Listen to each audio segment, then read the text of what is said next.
It really is the big day where the FDA's advisory panel is discussing what to do about boosters. The question before them right now, as this panel is discussing as we speak, is whether or not to approve Pfizer's booster shots for the broader population in the U.S., specifically knowing that we are dealing with the Delta surge, as well as, generally speaking, the outlook for the future when it comes to the fall and winter months. And that's really top of mind right now.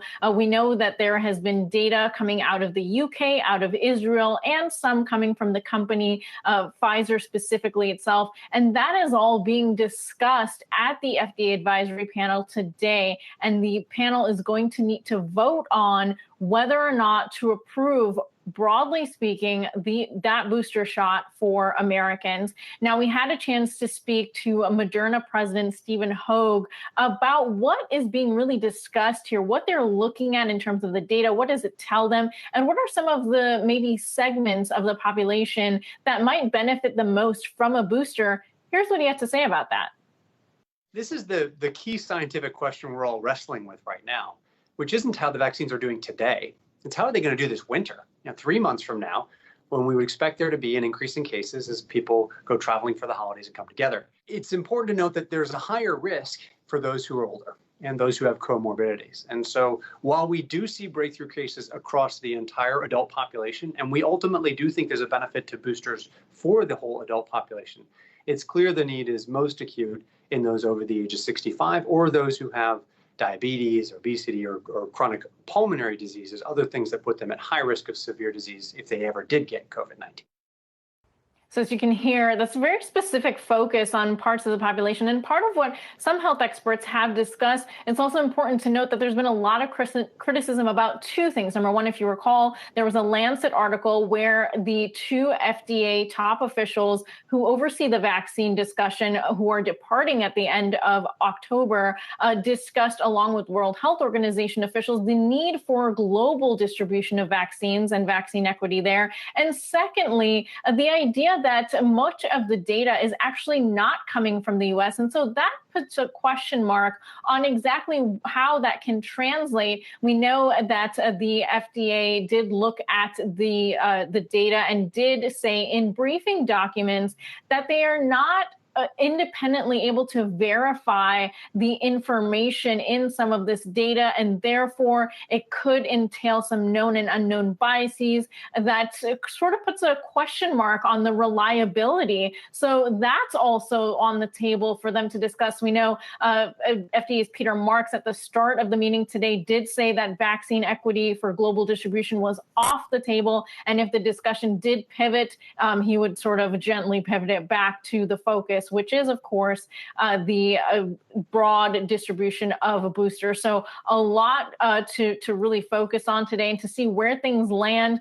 It does seem, based on the question posed to the FDA, that there may not be room to decide on whether certain segments of the population might benefit more and whether or not to then approve for those certain segments of the population, but instead to have a broader approval. And we also know, of course, that once they decide on it, it will sort of be a blanket in terms of authorization for any other upcoming discussions, whether it be for Moderna or for Johnson & Johnson and other vaccines down the line. Back to you guys.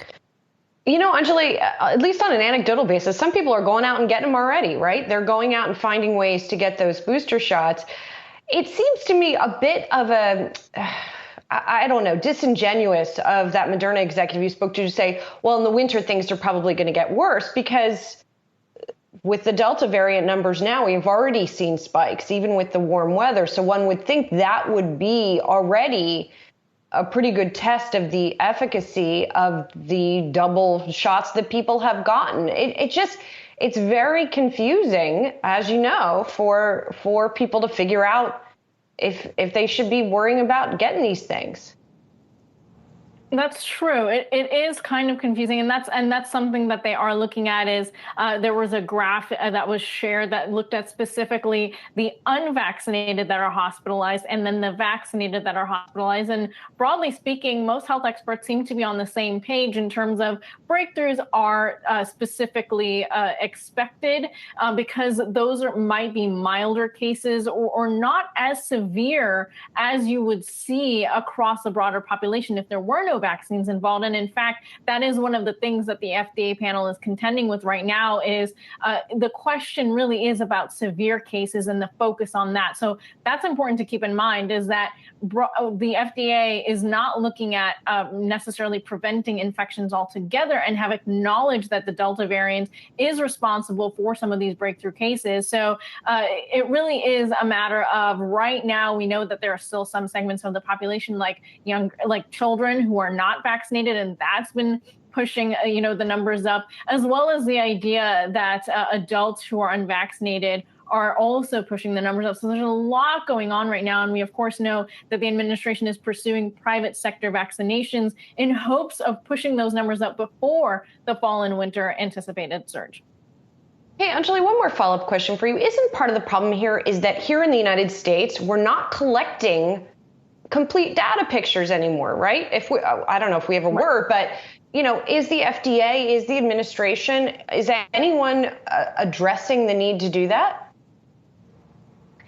But I mean, they're aware, and we don't know much more than the fact that they haven't been able to collect. And in fact, in some instances have stopped collecting. The system, unfortunately, is very fractured in how it's collected and relies largely on the state level collection in order to inform federal decisions. And so that's where that disruption really keeps coming from, is whether or not states have decided to stop collecting or what level of detail they're willing to collect, and whether or not it's an electronic system or something that is done by hand. In some parts of the country, data is still being collected by hand. And that's why the Israeli data is so important, because they have had a centralized system in place from the beginning in order to inform. And that's where that relationship with Pfizer even came from. It's important to note, by the way, I'm glad you brought this up, because it's important to remember that the Israeli data is a result of Pfizer specifically creating that contract with them in order to collect the data and use it as part of real world observational studies and create or basically borrow from that to make decisions like the one we're facing today.